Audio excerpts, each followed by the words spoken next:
Bon, on nous a encore servi la même soupe. Vous savez, cette petite musique de fond bien rassurante, la fameuse éthique de la guerre. On nous jure, la main sur le cœur, que jamais, au grand jamais, une machine ne décidera celle de tuer.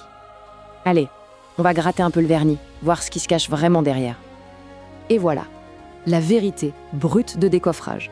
C'est pas celle des conférences de presse, c'est celle qui est écrite en tout petit dans des programmes secrets.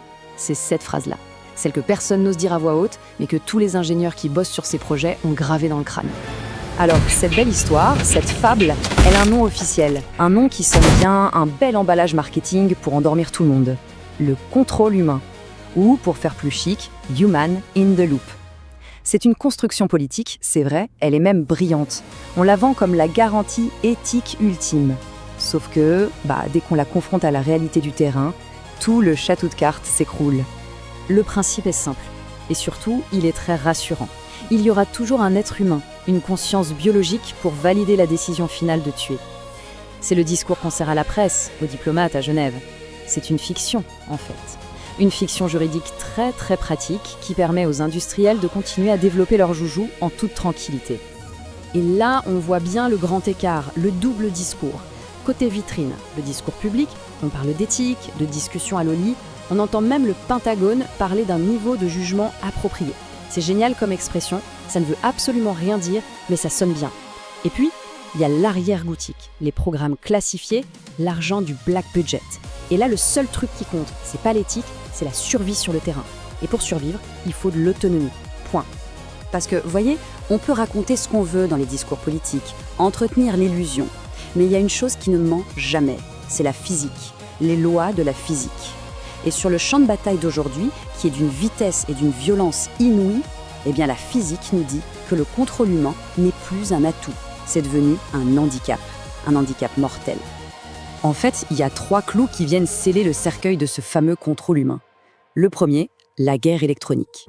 Le brouillage, pouf, plus de lien entre l'opérateur et sa machine. Le deuxième, la latence.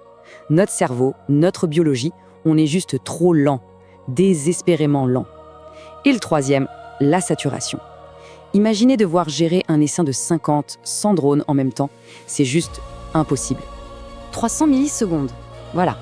C'est le meilleur temps de réaction qu'on puisse espérer d'un être humain au top de sa forme, genre un pilote de chasse.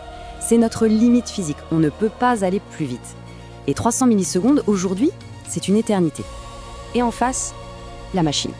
Moins de 20 millisecondes. C'est même pas la peine de comparer en fait. On n'est plus dans le même ordre de grandeur. On ne joue plus dans la même ligue. L'avantage est absolu. Le tableau est assez clair, non ? D'un côté, l'humain, lent, sujet au stress, à la fatigue, complètement aveugle si on brouille ses capteurs. En gros, le maillon faible. De l'autre, la machine, quasi instantanée, totalement insensible à la peur et qui au contraire est conçue pour devenir autonome si elle perd le contact. C'est ça la réalité. L'humain n'est plus le guerrier, il est le goulot d'étranglement. Il est le bug. Bon, assez de blabla théorique. Passons aux choses sérieuses. Il est temps de faire connaissance avec notre remplaçant. Et non, ce n'est pas de la science-fiction, oubliez Terminator. Tout ce qu'on va voir là est assemblé à partir de technologies qui existent déjà, des trucs qu'on peut acheter sur étagère. Appelons-le Apex, le prototype du soldat qui est déjà là. Pour commencer, les jambes. On prend un châssis de chien robot, un modèle industriel comme celui-ci, il franchit les décombres, il monte les escaliers, il va partout là où un simple soldat se tordrait une cheville. Et bien sûr, il ne se fatigue jamais lui.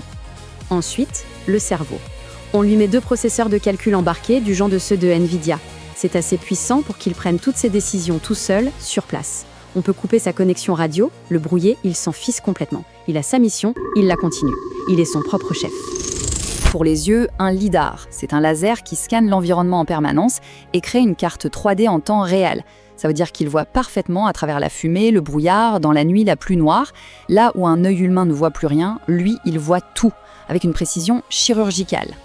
Et pour finir, ce qui tue, l'effecteur. Une tourelle téléopérée, mais rendue intelligente. Elle utilise des algorithmes de reconnaissance de cible pour verrouiller l'ennemi.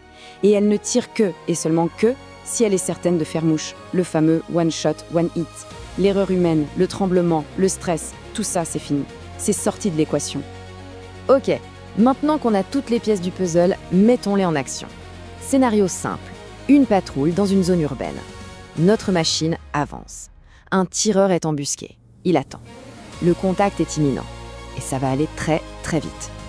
Et attention, suivez le chrono. T0, le tir est nulle part. T plus 0,2 secondes, les capteurs acoustiques ont triangulé la position. T plus 0,4 secondes, le lidar et l'infrarouge confirment la cible, une silhouette humaine armée. T plus 0,5 secondes, l'IA valide la cible et active le protocole d'engagement autonome. Pas de signal de l'opérateur, pas de problème. T plus 0,6 secondes, neutralisation, fin de l'engagement. Toute la séquence a duré moins d'1 seconde. Le tireur, lui, pendant ce temps, son cerveau commençait à peine à enregistrer le recul de son propre fusil. Il est mort avant même de savoir qu'il avait raté son tir.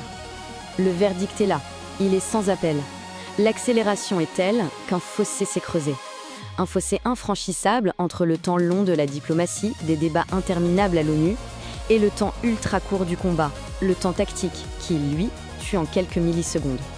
Et ça nous amène à cette conclusion, qui est froide, logique, implacable.